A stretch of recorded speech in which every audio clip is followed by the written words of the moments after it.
Perfecto. Excelente. Con la doctora Damaris, ella es médica internista de la Universidad Nacional de Colombia y actualmente se desempeña en el Hospital Universitario Nacional. Nos va a estar acompañando con actualización en sepsis, capacidad de previsión, precisión y prudencia.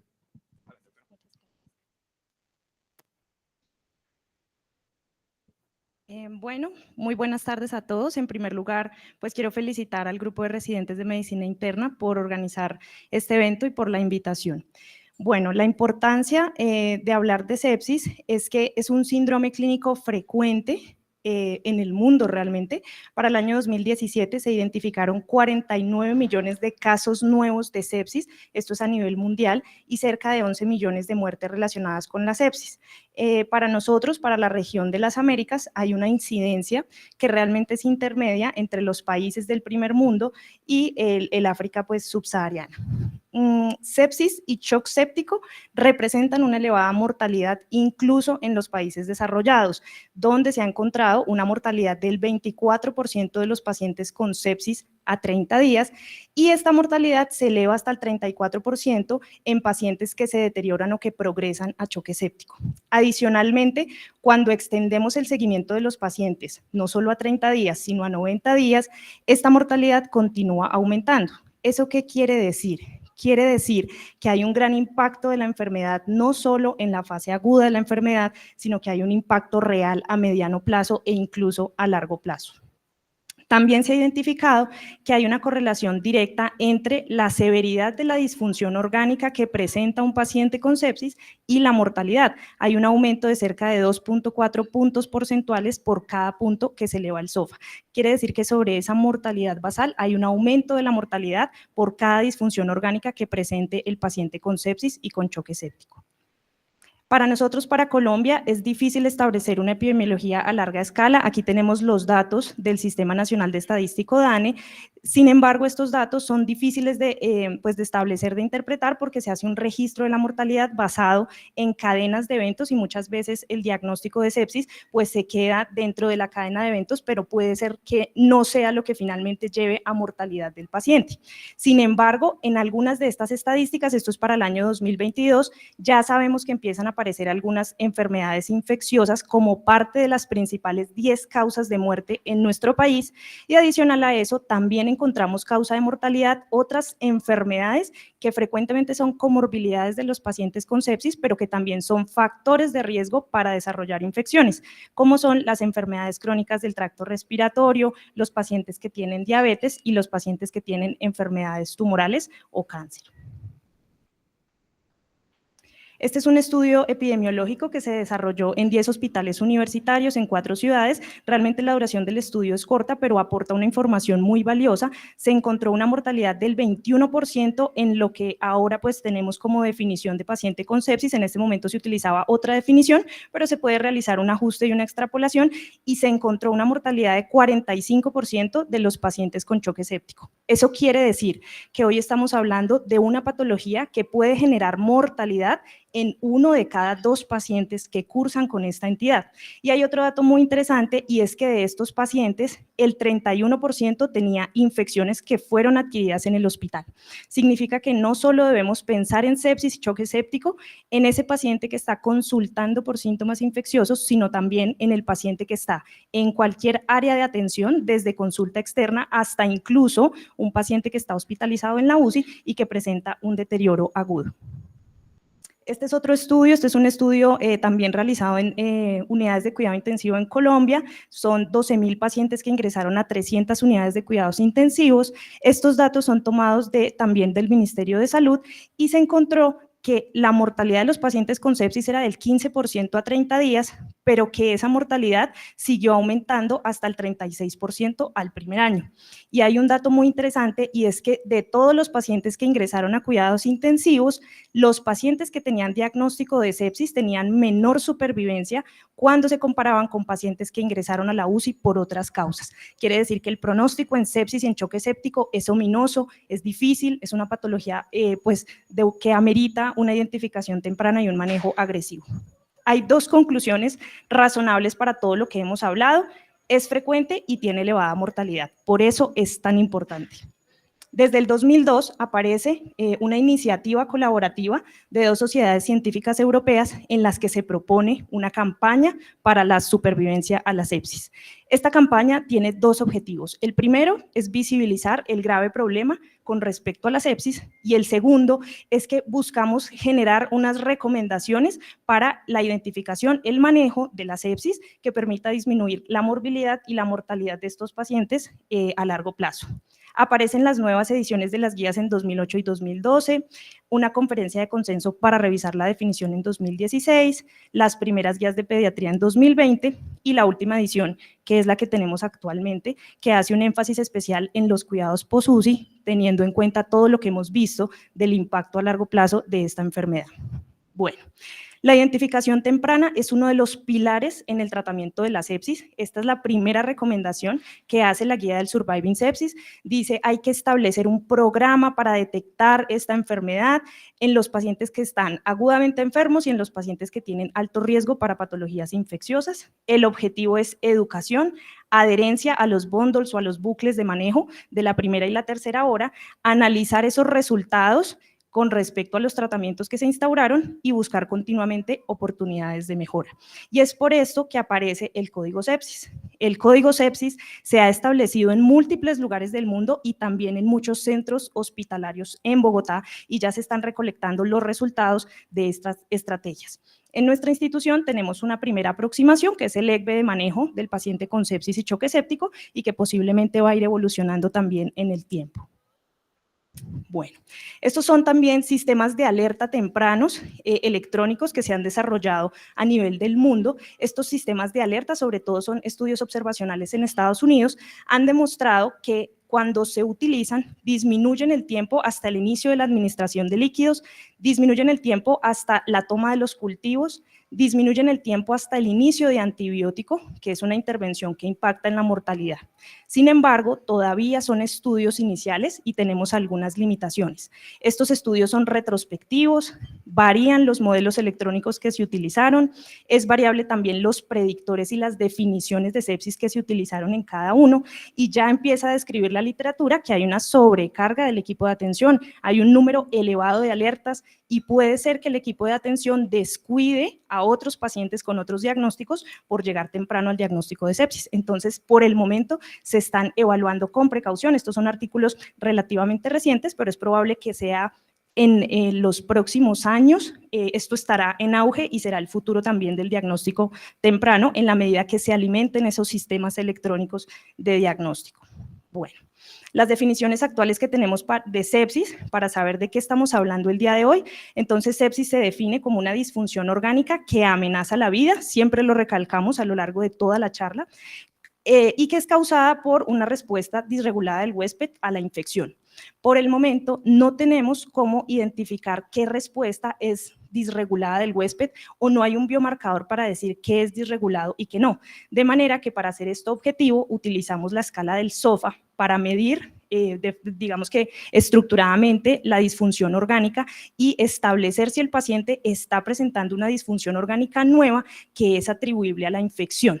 No deberíamos puntuar en el SOFA si el paciente tiene una disfunción orgánica previamente conocida o si el foco infeccioso primario es quien desencadena esa disfunción orgánica, porque es esperable, pero fuera de eso, si el SOFA puntúa mayor o igual a 2 en un paciente que tenga infección o que tenga sospecha de infección, podemos considerar que el paciente está cursando con sepsis.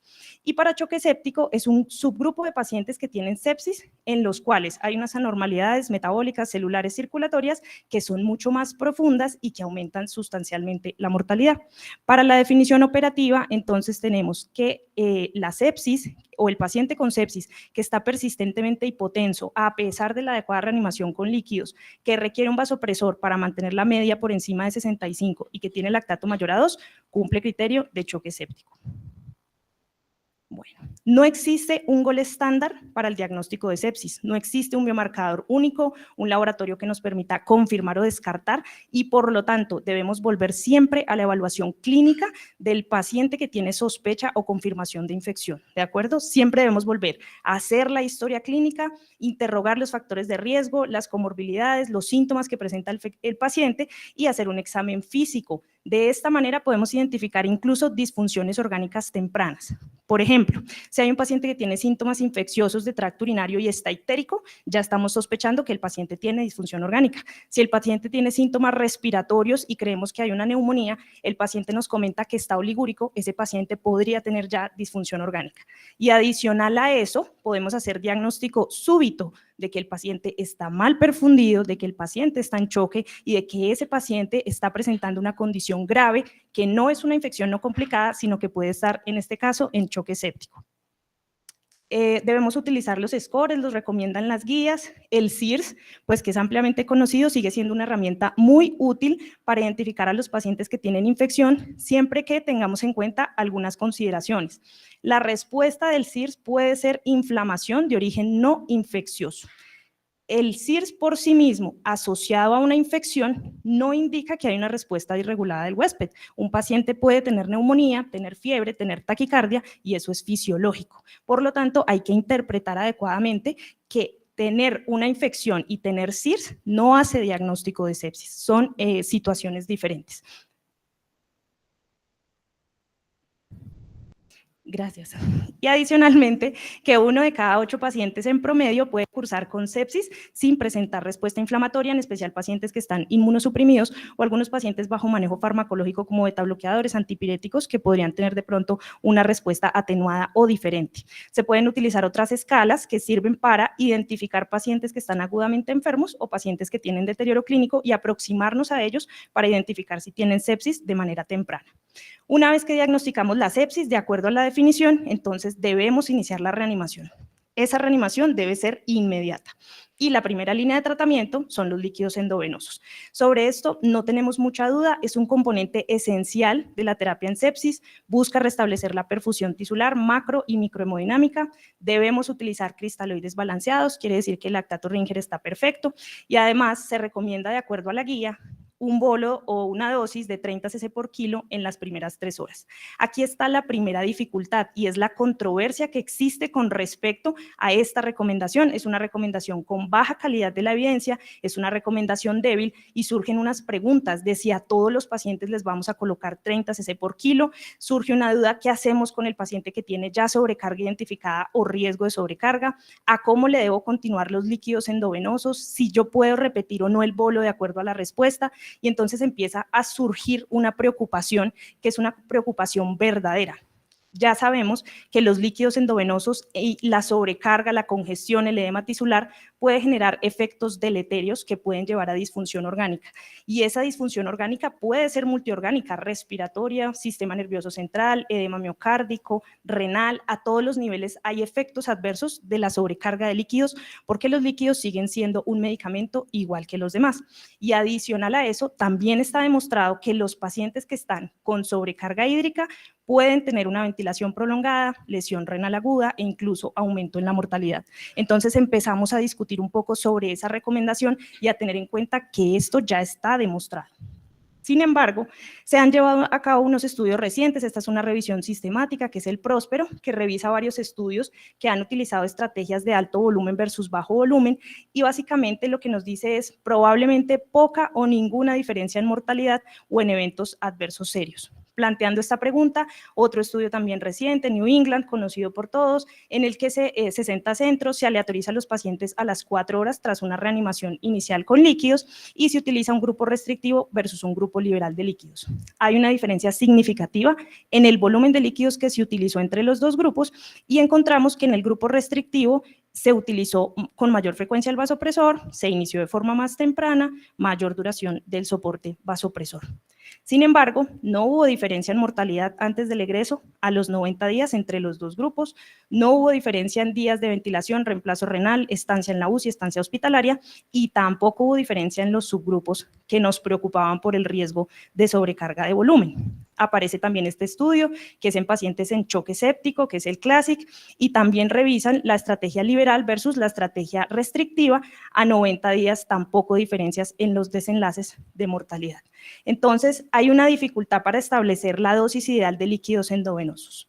Y respecto a toda esta evidencia que hemos revisado, pues surge una dificultad muy grande, y es que aparece una gran variabilidad con respecto a la práctica clínica diaria entre profesionales que utilizan muy bajos volúmenes en el paciente con sepsis y aquellos que utilizan muy altos volúmenes. Aquí iba como 500 a 1000 cc en las primeras 24 horas, muy restrictivo, y aquí casi un balance acumulado de 10.000. Entonces, estos estudios han demostrado que esta variabilidad no ha dependido de las características clínicas del paciente, sino de la práctica de cada uno de los profesionales, y por lo tanto debemos buscar una mejor estrategia para que los pacientes tengan buenos resultados. En este estudio incluso se proponía que había un mejor desenlace para los pacientes del grupo moderado. Adicional a eso, tenemos dos cosas claras. La sobrecarga de fluidos sí puede causar daño, pero la restricción arbitraria de los líquidos endovenosos tampoco implica un beneficio claro.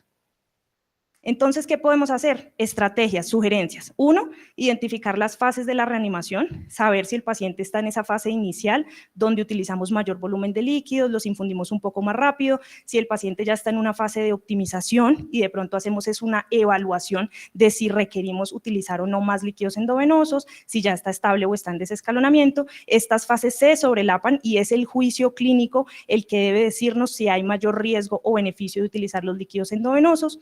Apoyarnos de la toma del lactato, que hace parte del bundle de la primera hora, para el diagnóstico, para el manejo del paciente, y aquellos que tengan lactato elevado al inicio, utilizarlo como una herramienta, buscando la depuración con las intervenciones médicas, y adicionalmente apoyarnos también del tiempo de llenado capilar, que está ampliamente validado.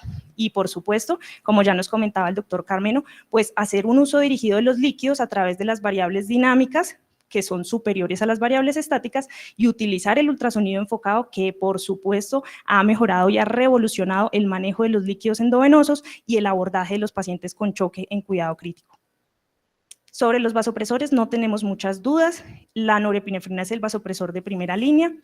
El objetivo de tensión arterial es 65 milímetros de mercurio, que es superior a llevar al paciente a unas tensiones arteriales eventualmente suprasistémicas o un objetivo más alto. Solo en casos puntuales se puede individualizar esta meta de tensión arterial, pero para la mayoría es un buen objetivo. El segundo vasopresor sería la vasopresina, y tenemos algunos estudios que están en curso que han identificado un posible beneficio del inicio temprano de la vasopresina para evitar el efecto adverso de las catecolaminas en los pacientes. Y adicional a eso, si el paciente persiste con signos de hipoperfusión, a pesar de haber logrado unas variables macrohemodinámicas óptimas, saturación, frecuencia cardíaca, tensión arterial media, podemos de pronto sospechar que el paciente tenga una disfunción cardíaca, o si se identifica en el ultrasonido enfocado, o si el paciente tiene factores de riesgo para tener miocardiopatía séptica o una cardiopatía de base. Entonces deberíamos evaluar, de acuerdo a esas herramientas que hemos comentado, si el paciente requiere adicionar inotrópico con dobutamina o hacer un switch con epinefrina. Bueno, este es otro estudio muy interesante sobre el uso de vasopresores por vía periférica. Este es un análisis secundario del CLOVERS, que es el estudio de la terapia restrictiva versus liberal, en el cual tomaron el grupo de pacientes que tenía indicación de iniciar vasopresor y no tenían un catéter venoso central. De esos pacientes, el 84% recibieron el vasopresor o se inició por vía periférica, y las complicaciones fueron muy bajas. Solo 3 pacientes de 490 fueron complicaciones leves por extravasación, ninguno requirió intervención adicional, no hubo úlceras, no hubo necrosis, no hubo amenaza de la extremidad, y adicionalmente fue mucho más temprano el inicio del vasopresor con respecto al paciente en el que esperábamos el catéter central. Entonces, con la evidencia disponible, no hay ninguna justificación para retardar el inicio del vasopresor en el paciente que así lo requiere, cuando estamos en un escenario de servicio de emergencias, y también la vía central, por supuesto, pues no está exenta de tener algunas de las complicaciones. Sin embargo, la recomendación de la guía es probable que se mantenga pues en guías futuras. Se puede iniciar el vasopresor por vía periférica. La idea es que esto sea temporal y que además se utilice un acceso venoso que sea proximal a la fosa antecubital para evitar las complicaciones. En eso sí debemos ser estrictos, porque el calibre de la vena que esté canalizada y digamos que la canalización favorable sí va a evitar que existan complicaciones, pero no hay razón para retardar el inicio del vasopresor en el paciente que lo requiere. Bueno, toma de cultivos previo al inicio de antibiótico. Tenemos también alguna controversia en saber si realmente hay diferencias de mortalidad entre un paciente que tiene cultivos positivos versus un paciente que tiene cultivos negativos. Eso no lo sabemos muy bien, es discutido, y sabemos que hay un rendimiento diferencial según el foco. Por ejemplo, en tracto respiratorio inferior, el rendimiento de los hemocultivos es mucho menor. Entonces, ¿a qué paciente hemocultivo? A todos, a los que tengan, dependiendo del foco. ¿Cómo abordamos esto? hay algunos beneficios que están demostrados de tomar los cultivos, que son confirmar la infección, por ejemplo, en los pacientes en los que tenemos alguna duda, si tiene ya los hemocultivos francamente positivos, con eso hacemos diagnóstico, caracterizar los microorganismos causales y el perfil de resistencia para la recomendación de la antibiótico-terapia empírica, el aislamiento de gérmenes resistentes lleva a un peor pronóstico, mayor mortalidad, duración de la estancia hospitalaria, costo de hospitalización y además nos permite el desescalonamiento dirigido. Entonces, la toma de los cultivos es fundamental y hasta el momento la recomendación es tomarle cultivos a todos los pacientes por el momento que tienen sepsis y choques sépticos, pensando en que si obtenemos un aislamiento positivo podemos tener estos beneficios. Bueno, con respecto al tiempo de inicio de antibiótico, la recomendación es el inicio inmediato de antimicrobianos en todo pacientes que tenga un diagnóstico definitivo confirmado o que tenga una alta probabilidad de tener sepsis. Y estos antibióticos se deben iniciar en la primera hora, en especial en el paciente que tiene choque. En los pacientes en los que el diagnóstico de sepsis es posible, es decir, que tenemos dudas o que la probabilidad es menor, si el paciente tiene choque, de todas maneras debemos iniciar el antibiótico en la primera hora, y si ese paciente que tiene una sepsis dudosa, que no estamos seguros, que la probabilidad es más baja y está estable hemodinámicamente, entonces deberíamos evaluar si hay una causa no infecciosa y podría ampliarse la ventana hasta las 3 primeras horas. Por lo tanto, la urgencia en el inicio de antibiótico está determinado por la probabilidad de tener la infección y además de acuerdo a la severidad de la infección. Ya está demostrado que la mortalidad hospitalaria aumenta cuando retardamos el tiempo en el inicio de antibiótico. Sin embargo, hay alguna preocupación también porque la presión para el clínico de completar este bundle de atención puede generar daño, puede favorecer que de forma prematura diagnostiquemos la sepsis y que utilicemos los antibióticos de forma liberal. Entonces, hay algunas estrategias para evitar este daño, evaluar apropiadamente al paciente, valorar si el paciente tiene una probabilidad infecciosa baja y está estable para diferir hasta obtener los estudios iniciales, apoyar la suspensión temprana si se logra drenar el foco o apoyados en biomarcadores y además tomar decisiones complejas de acuerdo con el grupo de control de antibióticos de la institución. Bueno. La duración de antibiótico guiada por biomarcadores es probable que el más prometedor sea la procalcitonina, es el que tiene hasta el momento mejores estudios, ha demostrado en algunos grupos disminuir las infecciones tardías, los costos de hospitalización, la mortalidad a 28 días, la mayor evidencia está en infección de tracto respiratorio y en este estudio se demostró también, que es un estudio reciente, que disminuye la duración de antibiótico un día, sin embargo fue toma de procalcitonina diaria, entonces sigue siendo algo discutido, podría ser una herramienta para ayudar a la toma de decisiones. No está por el momento la evidencia suficiente para iniciar el antibiótico basados en la procalcitonina, pero eventualmente sí para disminuir, suspenderlo de forma temprana. Con respecto al control del foco, debemos identificar o excluir rápidamente si hay un foco susceptible de drenaje y además implementar cualquier intervención para drenarlo tan pronto como sea médicamente posible. Esto incluye las medidas ahora menos invasivas, percutáneas y de radiología intervencionista. Remover el acceso vascular si es la fuente de infección de manera temprana.